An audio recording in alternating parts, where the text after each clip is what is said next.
पुणे जिल्ह्यातील हवेली तालुक्यातील फुलगाव येथे नेताजी सुभाषचंद्र बोस सैनिकी शाळेत कारगिल विजय दिवस देशभक्तीपूर्ण वातावरणात उत्साहात साजरा करण्यात आला।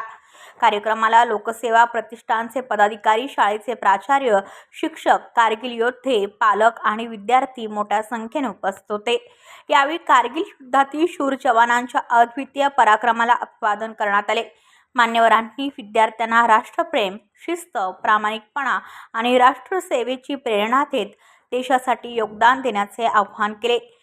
देशभक्तीपर घोषणांनी आणि उत्स्फूर्त सहभागातून विद्यार्थ्यांनी कारगिलच्या अमर वीरांना भावपूर्ण श्रद्धांजली अर्पण केली। ब्युरो रिपोर्ट, पुणे, पनवेल वार्ता न्यूज। आपल्या परिसरातील बातम्या आमच्यापर्यंत पोहोचवण्यासाठी स्क्रीनवर दिलेल्या क्रमांकावर संपर्क साधू शकता। दूरध्वनी क्रमांक 8652414343।